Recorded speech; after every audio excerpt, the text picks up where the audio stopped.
નમસ્કાર મિત્રો, સ્વાગત છે તમારું આપ સૌની સિયારી ચેનલ ગુજરાતી સાહિત્ય વિદ નિકુંજ યુટ્યુબ ચેનલમાં હું નિકુંજ પરમાર આપ સૌનું તહેદિલી સ્વાગત કરું છું। તો આજના વિડીયોમાં વાત કરવાના છીએ વડાપ્રધાન નરેન્દ્ર મોદી અને નાણામંત્રી કડી પેન્શનરો અને સરકારી કર્મચારી એટલે નિવૃત્ત કર્મચારીઓના હિતમાં મોટી જાહેરાત।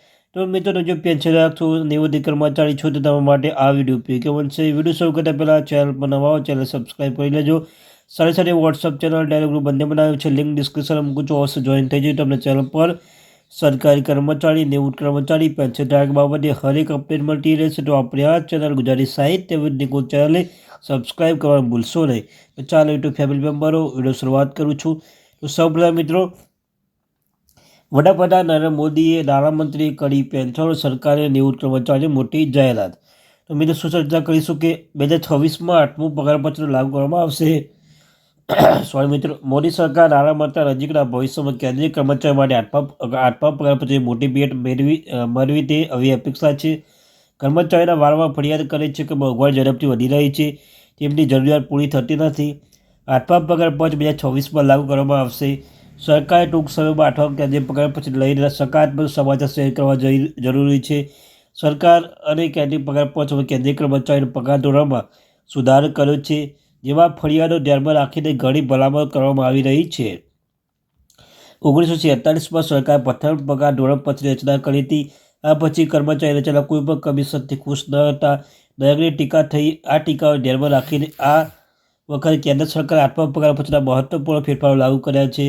આઠમા કેન્દ્રીય પગારપત્રના સારા સમાચાર આવી રહ્યા છે કે જો કે સરકાર આઠમા પગારપત્રના પહેલાં બે પગાર પછી મોંઘવારી અને આર્થિક માળખા થયેલા ફેરફારોની ઝલક દર્શાવી હતી। કેન્દ્રીય કર્મચારીઓના પગાર માળખા પર ઘણો સુધાર કરવામાં આવ્યો છે। આનાથી લાખો કર્મચારી આર્થિક સ્થિતિ પર એક નવો પરિપ્રેક્ષ્ય આવ્યો છે। જો કે આઠમા પગારપત્રની ચર્ચા હાલમાં વિવિધ ફોરમ પર થઈ રહી છે। છઠ્ઠા પગારપત્રમાં 1 પછી 80% ફેરફાર ફેક્ટર છે। તો મિત્રો, છઠ્ઠા પગારપત્ર અને જુલાઈ 2006ના તેનું કામ શરૂ કર્યું હતું। આયોગે ઓગસ્ટ 2008માં લઘુત્તમ મૂળભૂત પગાર ₹7,000 જાળવી રાખીને આને મંજૂરી આપી હતી। કેન્દ્ર સરકાર શરૂઆતમાં 1.74 ફેરફાર ફેક્ટર ભલામણ કરી હતી, પરંતુ બાદમાં તેને વધારીને 1.80 કરી દીધી હતી। કેન્દ્ર સરકારે તેનો અમલ 1 જાન્યુઆરી 2006ના રોજ કર્યો હતો।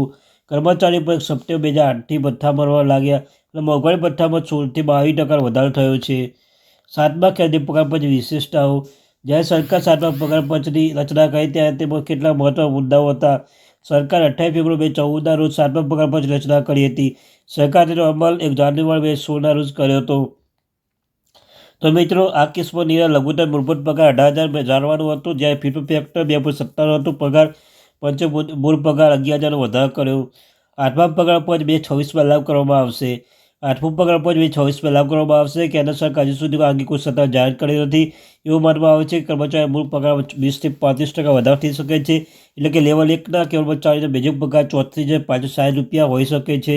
લેવલ 18ના કર્મચારીના પગાર વચ્ચે આપણે ₹8 લાખ સુધીનો વધારો જાહેરાત થઈ શકે છે। કેન્દ્ર સરકારના કર્મચારી પેન્શન આકર્ષક લાભ આપી શકે છે।